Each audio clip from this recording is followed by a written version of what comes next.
A reporter asked Trump if the ceasefire was dead. His answer? To me, I think it's over. There's scum, there's sick people.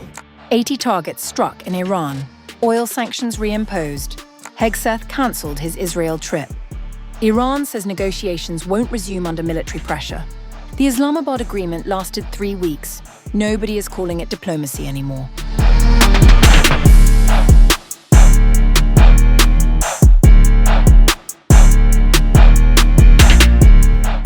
US President Donald Trump has declared that the interim agreement with Iran is effectively over, signaling a sharp deterioration in diplomacy just hours after the United States launched fresh military strikes on Iranian targets in response to attacks on commercial shipping in the Strait of Hormuz. Speaking on the sidelines of the NATO summit in Ankara on July 8th, Trump was asked whether the ceasefire and the memorandum of understanding with Tehran were now dead. Is the ceasefire done? Is the MOU dead? It's a very interesting question. To me, I think it's over. I don't want to deal with them anymore. They're scum. You know what scum is? They're scum. They're sick people. They're led by sick people. And they're vicious, violent people. Trump's remarks came as the US military said it struck more than 80 targets in southern Iran, describing the operation as retaliation for Iranian attacks on commercial vessels transiting the Strait of Hormuz. The US president also used the NATO summit to criticize America's allies, saying Washington continues to bear a disproportionate share of the alliance's defense burden while receiving little political support in return. I was very disappointed with NATO. And frankly, if it weren't held in Turkey, where my friend happens to be a very strong leader, a very strong person, it's possible that I wouldn't have attended. I felt I had to attend because of the fact that, I know he's gone all out. It was a big thing to have NATO come to Turkey or any place else. It's a big thing. But we weren't treated well because we did something in Iran. We don't need anybody's help. I didn't even want their help, but before I asked, they said they wouldn't be there. Trump made the comments during a meeting with NATO Secretary General Mark Rutte, arguing that the United States pays far, far too much to defend other alliance members. Meanwhile, according to the Jerusalem Post, US Defense Secretary Pete Hegseth has cancelled a planned visit to Israel, during which he was meant to meet with Prime Minister Benjamin Netanyahu and Defense Minister Israel Katz. The latest escalation comes as diplomatic efforts appear to be collapsing. On July 7th, Iranian Foreign Minister Abbas Araghchi said negotiations would not resume under military pressure. Millions of proud Iranians rallied in unity to honor Grand Ayatollah Khamenei and his legacy. Neither them nor our brave armed forces are moved by any threats. Paragraph 13 of the MOU is clear. Negotiations on a final deal will not commence if threats continue. Honor your signature. Adding to the pressure, the US Treasury Department has revoked a sanctions waiver that previously allowed Iran to sell oil and petrochemical products, cutting off a key source of revenue negotiated during recent talks. A US official defended Washington's latest actions, saying, Iran's actions in the Strait were wholly unacceptable to the United States and will be met with consequences. The latest developments further deepen the rift between Washington and Tehran as both sides harden their positions.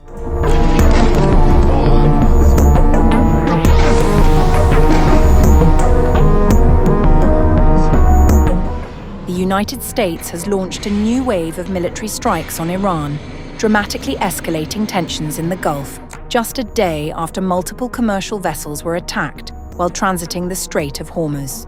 In an ex-post, US Central Command said American forces carried out precision strikes on more than 80 targets across southern Iran, describing the operation as an immediate response to Iran's latest attacks on international shipping.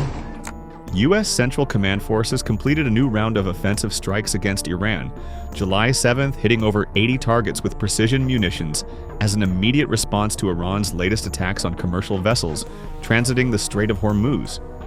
According to CENTCOM, the operation targeted Iranian air defense systems, command and control networks, coastal surveillance radars, surface-to-air missile batteries, anti-ship cruise missiles, drone launch sites, and more than 60 Islamic Revolutionary Guard Corps fast attack boats operating in and around the Strait of Hormuz. U.S. forces struck Iranian air defense systems, command and control networks, coastal radar sites, anti-ship missile capabilities, and more than 60 Islamic Revolutionary Guard Corps small boats in and near the strait to degrade Iran's ability to continue attacking international commerce flowing through the international trade corridor. Iranian state and semi-official media confirmed the US strikes, reporting a series of explosions across southern Iran. Reports said at least 6 projectiles struck the Tahrawi fishing pier in Sirik, while explosions were also heard in Keshem Island and Bandar Abbas. Fars news agency, citing port officials, reported that enemy projectiles hit a fishing pier, setting several civilian fishing boats ablaze. Iran's military swiftly condemned the strikes. Khatam al-Anbiya, central headquarters, Iran's top joint military command, says armed forces will give a crushing response to US attacks. We strongly condemn the U.S. strikes in southern Iran. The U.S. military targeting places during the funeral procession of the former supreme leader's body in Iraq is a blatant act of aggression. Iranian armed forces would deliver a crushing response.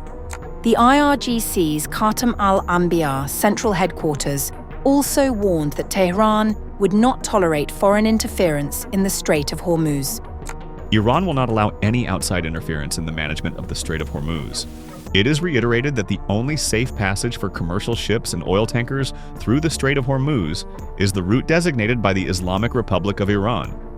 At the same time, Iran's foreign ministry also warned that commercial ships using routes not coordinated with Tehran or tampering with tracking systems would face increased risks in the waterway.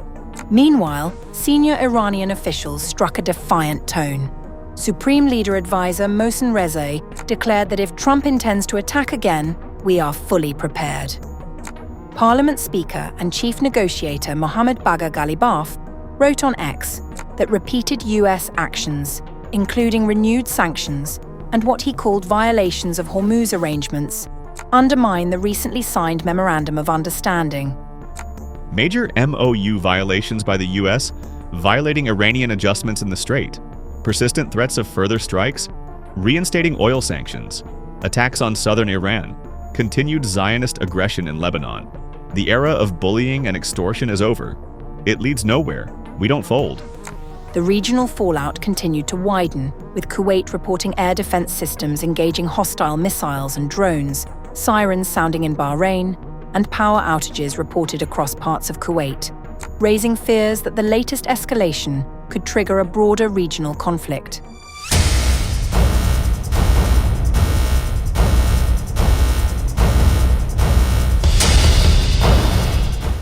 Fresh concerns are mounting over security in the Strait of Hormuz, after reports emerged that Iran's Revolutionary Guards targeted commercial shipping, raising fears of renewed disruption along one of the world's most critical energy routes.